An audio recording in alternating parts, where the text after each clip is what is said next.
Welcome to Living on the Edge. My name's Chip Ingram, and we're in a series called Experiencing God's Dream for Your Marriage. In our last program, we talked about how to have intimacy, 4 keys to intimacy. I made up a little parable about a car, and we talked about the fuel of commitment and how whether you feel like it or not, it's making choices, real choices of commitment that communicate powerful love to your mate. And now we're going to look at 3 other keys to intimacy. And I got to tell you, for years and years, I've done hours of counseling with couples before they get married and probably a lot more hours afterwards. And what everyone wants is that joy, that fulfillment, that intimacy. And whether it's spiritual intimacy or relational intimacy or emotional intimacy or physical intimacy, it's that connectedness that we all long for. And in this program, you're going to learn the keys to get there. Stick around. You know, God wants to change your life through this process. And what you have signed up, you've signed up for the spiritual NFL. And I've never seen an NFL, running back come through the line, gain about 5 yards, get smashed, and then get up and go, boy, that hurt. How come you hit me? That wasn't very nice. If you want to gain yards in the NFL, you get your head knocked off when you come across the middle as a receiver, and linebackers take big shots when you come through the line. But there's not a lot of people that are running backs in the NFL who are accomplishing what they are. And this is a lot more than being a running back in football. This is about getting some of the most precious experiences and quality of life with another person. But I want to tell you, the fuel of commitment begins with a lifelong choice. And it says the rationale is you can write the word to love. Why do you do it? It's to love. And then next to that, just write this little phrase, I'm committed to you. By the way, that's the seed, that's the soil, that's the environment in which real love grows. See, I'm not going to let you see who I am, as insecure as I am, unless I know that you're not going to bail out on me. People hold back for fear that, if I get vulnerable, they're going to see how ugly and terrible and struggles I have. And real deep love can only happen when that other person knows I'm in this and I'm in it for good. I'm in it when it's good. I'm in it when it's bad. I'm in it, are you ready for this? In sickness or in health. In happiness or in sorrow. Till death do us part. Do I understand that there are a couple biblical situations where someone can throw dynamite or TNT or nitroglycerin and blow up a marriage that you don't have any control of? That they just walk out on you and get involved with someone else? I understand. But in about 98% of the cases, that's not the case, is it? How do you do that? You make a weekly choice to say, I love you. Remember that little care list that you made? Where your mate wrote down for you, this is how I feel loved, and you'll notice in the very back I have some questions. But, it's an amazing thing. Every day, choose, and especially try and do something you don't feel like. Every day, try and do something you don't feel like doing that communicates to your mate that you love them. And you know what? It's an amazing thing. Just like habits are built, your love can be like a muscle that gets strengthened. And little by little by little by little, you can become the kind of person that someone else is living with. Wow, I knew you were tired, and I knew you didn't really feel like doing that, and yet you love me in this way. You know what that does? That causes a response, and that causes something very exciting to happen. Now, you don't do it. Now, by the way, love means if nothing comes back, that's okay, because you didn't do it for them, you did it for God. But boy, as you do that, you'll see great things happen. A weekly choice to say, I love you. Our model is Jesus. You might jot in the corner of your notes, Hebrews 13:5. I will never, ever leave you or forsake you. Jesus has told me, Chip, good days, bad days, hard days, terrible days, when you mess up, when you think terrible thoughts, when you've done things that make me ashamed of you as my son after I've died for you, Chip, I will never, ever leave you or forsake you. And if he's going to do that for me, what's he want me to do? He wants my mate to know, I will never, ever leave you or forsake you. That's the fuel, and that's commitment. The oil of communication is a lifelong skill of learning to understand each other. I mean, we spent a whole session on communication, but notice it's a lifelong skill. You just don't get it and then you have it for good, of learning to understand each other. The mandate is Ephesians 4. Ephesians 4:15 and 16. But speaking the truth to one another. We're to grow up in what? All aspects into him who is the head, even Christ. And it goes on to say, by that which every joint supplies, according to the proper working of each individual part, causes the growth of the body to the building up of itself in love. And so, when parts start moving, you make progress, they overheat, and you need some oil in the relationship, and communication does that. And the rationale is to know. You want to communicate. Loving says, I'm committed to you. Communication says, I want to know you. I want to know all about you. I want to be a student of you. I want to learn your likes and dislikes. I want to be close to you, so I need to know who you are. And when you know them, then that little phrase you learn is, I trust you. That's what you communicate when you communicate. When you say, I really want to get to know you, if that choice says, I love you, this says, I trust you. I trust you. Well, why do you say that? Because I'm going to progressively take the zipper of my heart of who I really am, and I'm going to keep lowering it. And I'm going to take my heart with vulnerable stuff that if you wanted to, man, you could hurt me very badly. You do understand the people that can love you the most can wound you the most deeply. And so it takes trust. And so what you do is little by little, you kind of put your heart out on that platter. These are my fears. These are my dreams. These are my struggles. And how you handle those will tell me how I'm going to respond to you next time. And of course, the how there is we went over at a weekly conference. And the way we did it, don't make this like such a big deal, but often, I had 4 kids, so it's not, and I pastored a church that ended up, growing to very large size, so there were lots of pools.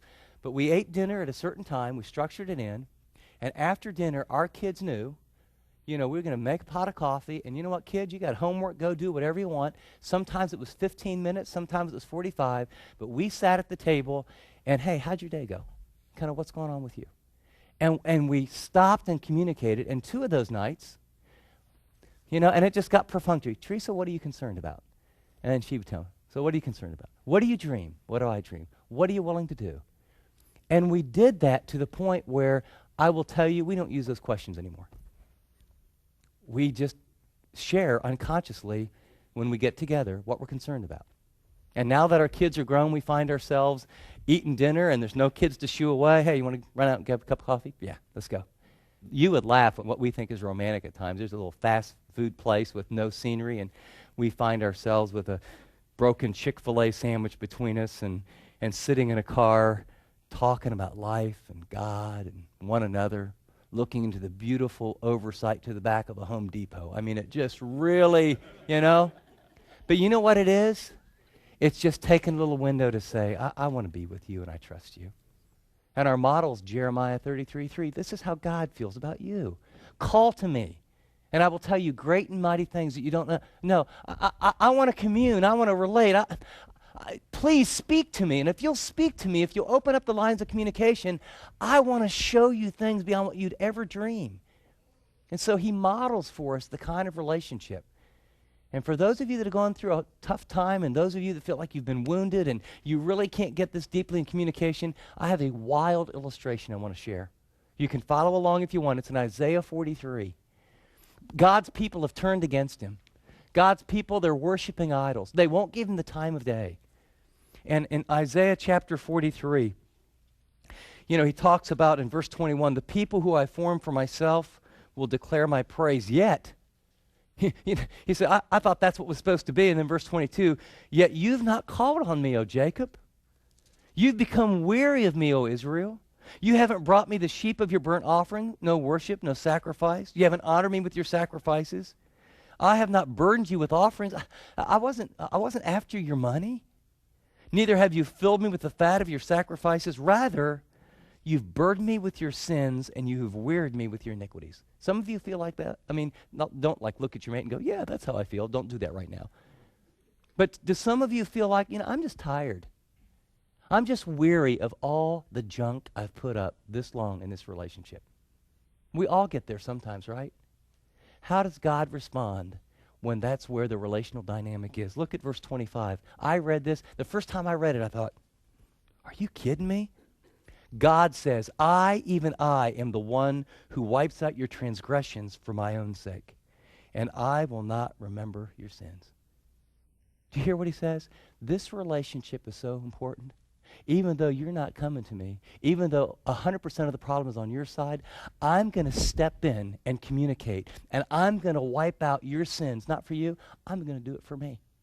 I love you so much. Our relationship matters so much. I'm going to take the initiative, even though this is your issue. And then listen to verse 26. Put me in remembrance. Let us argue our case together. In other words, hey, let's have a good fight. I mean, let's just get the words coming. State your cause that you might be proved right. This is the God of the universe. Final, he says, state your cause that you may be proved right. Your first fathers sinned, and your spokesmen have transgressed against me. And then so he talks about some judgment that will occur, and it's all because they wouldn't come and say, God, we just want to talk. So let me encourage you, if you feel like it's, we're a little too far beyond all this, our model is a God who says the relationship matters so much. Do whatever it takes to restore it. The tune-up of caring, an adventure of lifelong friendship, fun, and mutual fulfillment. Circle the word adventure, will you? Everyone thinks, it's not the way it was when we were dating. It's not the way it was because you're not doing what you used to do. Romance is not like reserved for teenagers, newlyweds, and people who've been married for like 6 months. Romance is reserved for people who do all the things that newlyweds do and people that are dating. Right? I mean, when you're dating, you call impromptu. How are you doing? Up late night. How's everything going? Flowers unannounced. A little note that says, I love you. Attention to right? Now, the euphoria begins to wear off, and we get into the grind. You know what? Your relationship has got to be an adventure.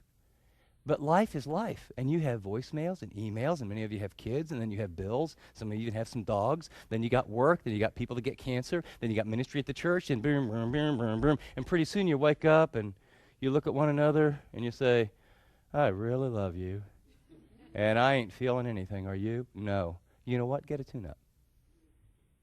Block off some time. And if you don't have money and you're young, then swap out with another couple that's young and doesn't have money either. We'll watch your kids this time. You watch our kids next time. And when you count the amount of coffee that people buy and the amount of CDs that people buy and the movies that they rent, you've got the money, if you have the priority, to get away for at least 2 nights and 3 days. And get retooled. And have some fun.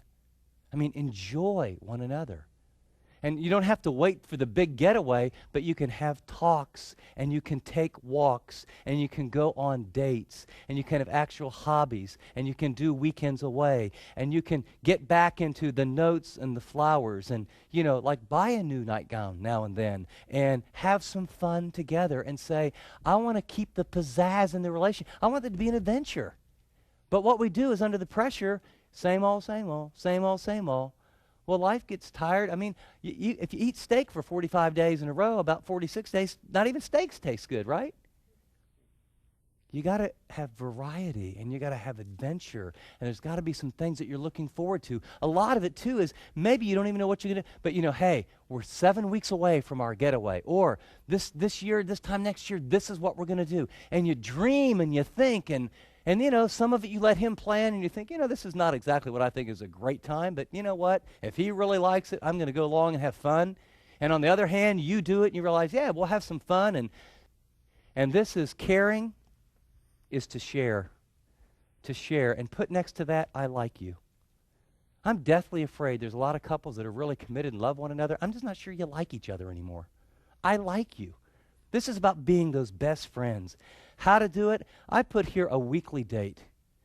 I don't know, probably until we moved to Atlanta because of my schedule. Every Friday morning, we went out for breakfast. That was my day off because, I had a Saturday night service and 2 or 3 on Sunday. But every Friday, my wife knew and I knew, that's our little oasis. And we'd get the kids off, take a drive, eat breakfast, walk around, goof off, and didn't do anything but just be with one another until it was time for the kids to go out. Or, maybe it was we had our breakfast date and she wanted to do that and I wanted to do that. But we just knew there was a window of time built that you got to structure it in. When's the last time you went on a meaningful date? When's the last time you took a great walk? And someone else, you got to initiate this stuff. And by the way, a good way to do it is just alternative. If you get together and sit down tonight and talk and say, well, we really should do some of this, okay, just divide it up. I'll be responsible for planning this week's date. You do next week's. And by the way, just get out a calendar. And you know what will happen? It'll be a hassle, and some of you are rolling your eyes going, yeah, right. Tell you what, you put 4 or 5 weeks in a row together, and you start having some fun. You know, some of these other areas that some of you are real frustrated about, fun covers a multitude of sins. That's a chipism. That's not Bible. The Bible is love covers a multitude of sins, that's true. But fun does. We spend so much energy working through all of our problems and issues. And you just gotta put some emotional gas into the tank of your relationship. And of course our model is who? Jesus again. When his guys got tired and weary of the everyday, come unto me, all of you who labor and are heavy laden, I'll give you rest. He invites us to do that. Shouldn't we invite ourselves to do that with one another? Well, we've got C. First C is commitment, a lifelong choice. Another C, communication, a lifelong skill, that oil. We've got the C of caring, which is kind of that tune-up on the car. And then the last C is the navigational system of a commission. This is a vision to impact the lives of others for Christ. It's a vision. Circle the word vision. It's a vision. Everything needs a picture of a preferable future, something that you're aiming toward one another. The mandate here is Matthew 28. That wasn't given just to the disciples then. Jesus said, go therefore and make Christ followers. He wants you and you and you and you and me to team up, not just individually, but as marriage partners and make disciples. To see lost people come to Christ, to see them grow to maturity, and see them reproduce their lives. He wants to use us in our neighborhoods and where we work. He wants to use us in our local churches.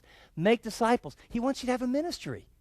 He wants you to do some things together that aren't about you or your family or your kids or your fulfillment, but about other people with needs. And I'll tell you, I do not know exactly how this works, but God, when we begin to think outside of ourselves, an amazing thing happens in the dynamic of the relationship. We get close. The rationale is to serve. It's to serve. We love, we know, we share, and we serve. And when we serve, it says, I need you. I need you. I was on a jury. I've been on a couple juries, and how I end up the foreman, I don't know. I guess I'm too mouthy, but it was a big drug case, and the guy was in the country for the second or third time illegally, and he had 2 bags of cocaine here and a big wad of cash, and it was a stakeout, and it was a part of California where they did a lot of drug dealing, so they had a undercover guy, the narc was right here, they had 2 cars here, they do it, and boom, they zoom in and they get him. Well, I'm in a part of California that was very, very interesting, and so I'm on this jury, and I mean, this is like, duh. I mean, you know, if we can't convict this guy, we might as well tell the police for all the world, we can't convict anyone. So we got a couple. This one lady goes, I just don't know. There's still a little doubt in my mind. And the judge said, reasonable doubt. I said, lady, how much, was the cocaine on him? Yes. Did he have a wad of cash? Yes. Yeah, but maybe, like he said, someone gave it to him just before the guy walked up. I'm going, So anyway, we are now like 3 or 4 days, right, in this jury, arguing and da-da-da-da-da-da, and working these things through, and I'm supposed to keep it organized, and I mean, it was just nutso. And, eat your meals together, and, you begin to laugh and joke, and here's what I want to tell you, here's the power of doing something with even people you don't know that's bigger than yourself, and the other issue is, man, this guy's life on the line. You got to be right.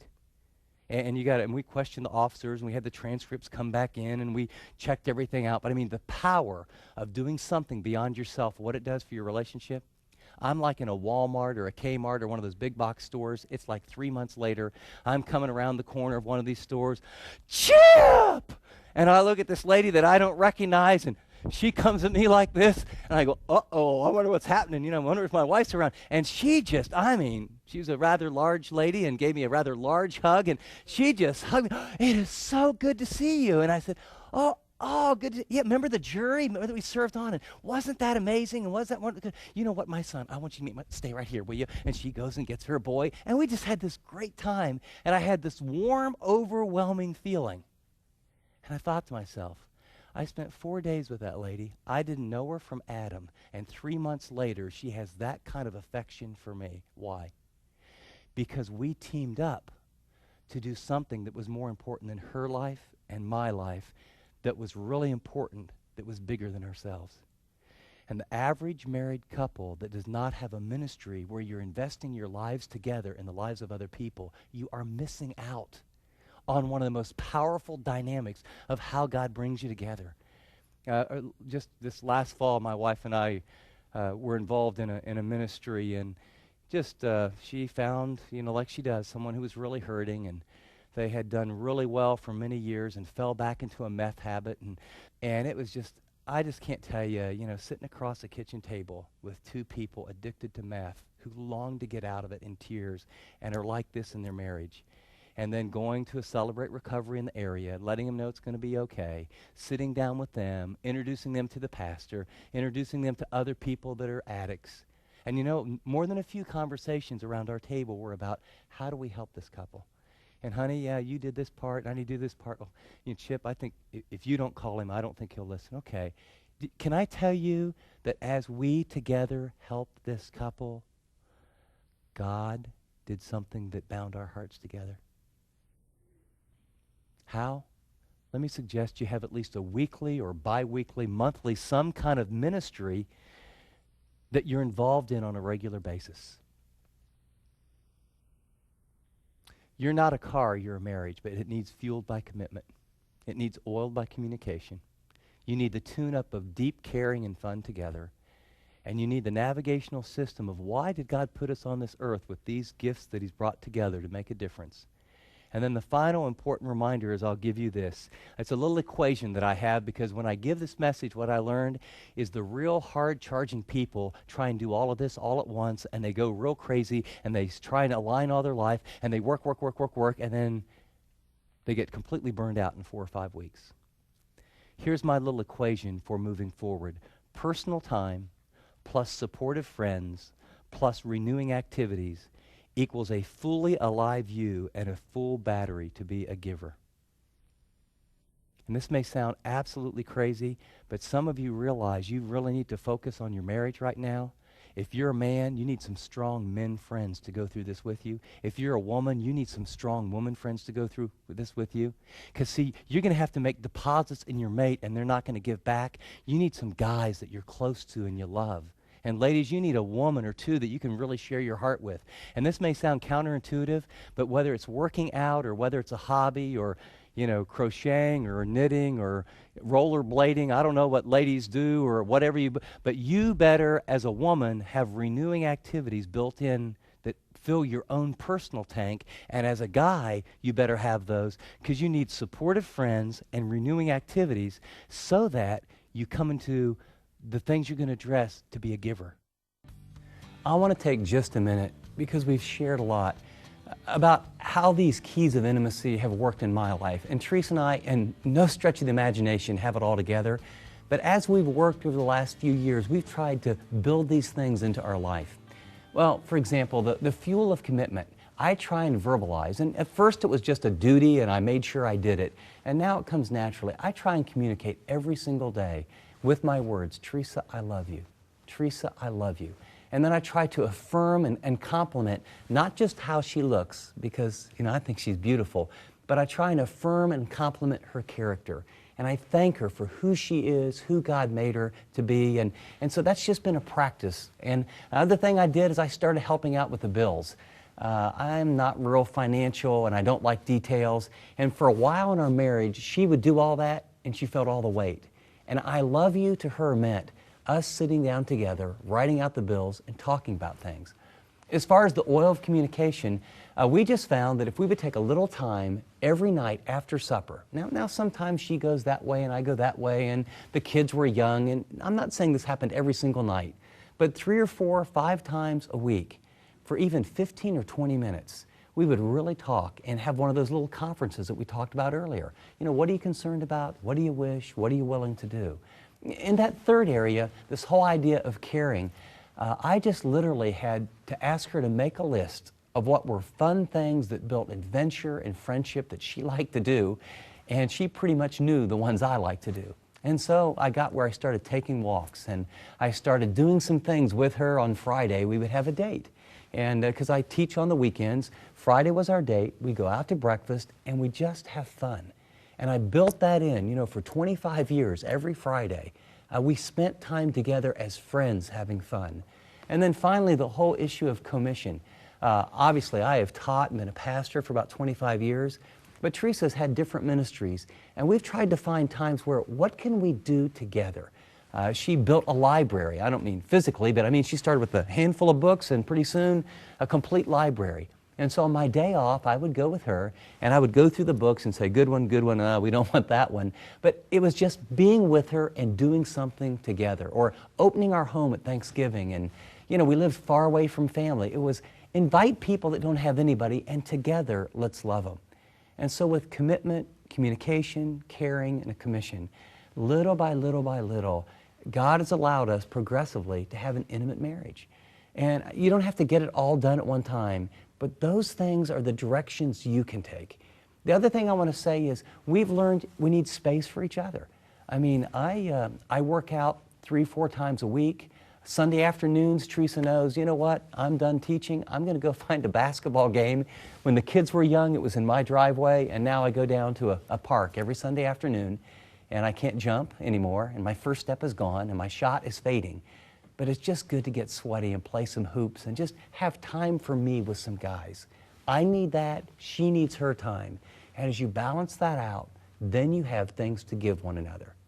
God desires an intimate marriage for you. So drive the car His way. Take some specific steps. What one thing could you do this week that just kind of dinged in your mind when I was speaking, that could begin the intimacy factor becoming a deeper reality in your relationship? Are you ready? Go for it.